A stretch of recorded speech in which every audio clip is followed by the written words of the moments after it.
da lì. Allora, padrone. Sì. Solo questo. Da. Per trovare. Proviamo lì. Three. Borom bim borom bim borom bim bom. Lera lera la la lera lera la la. È più importante che il suono e... A meno che quella parte non gliela fai fare da solo. Sì, certo. E poi tanto tiene la nota, la incolli. Für Meine schöne Bescherung, so heißt ja der Kinofilm von Vanessa Joch, stand von Anfang an fest, dass es einen Soundtrack geben soll, der nicht den normalen Kinosound hat. Nicht wieder das große Orchester, nicht wieder die Lösung, die man schnell und gerne nimmt, weil man sie kennt. Da war ich auch mit Vanessa sehr früh einig, wir wollen einen besonderen Sound dafür.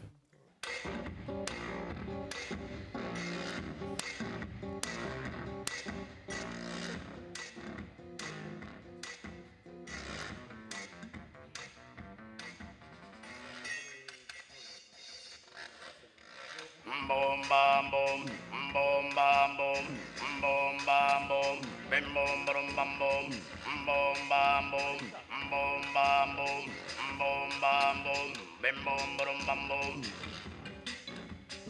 Die Tenores di Bitti waren die erste Wahl, weil sie einen ganz bestimmten Sound haben, einen sehr dichten Sound. Die Stimme kommt sehr direkt rüber. Es hat was Raues, auch etwas Tierisches eigentlich. Bim boom maram bim boom, bim boom maram bim boom, bim boom maram bim boom, bim boom maram bim boom, bim boom maram bim boom, bim boom maram bim boom, bim boom maram bim boom. Klar, also die einzelnen Positionen dieser 4 Stimmen sind ja auch definiert. Eine Stimme wird dem Ochsen gleichgesetzt, also der Sound der Stimme ist der Ochse.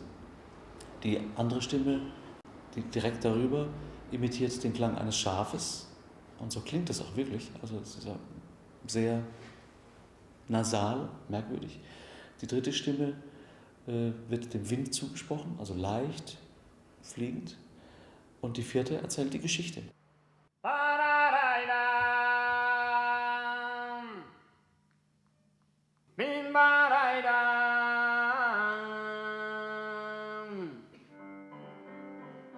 Und dann ist natürlich etwas ganz Besonderes für mich dieser gefühlte Zusammenhalt, den die 4 haben.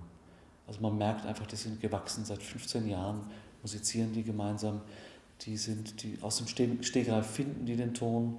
Das sind U-Musiker, unglaublich musikalische Leute.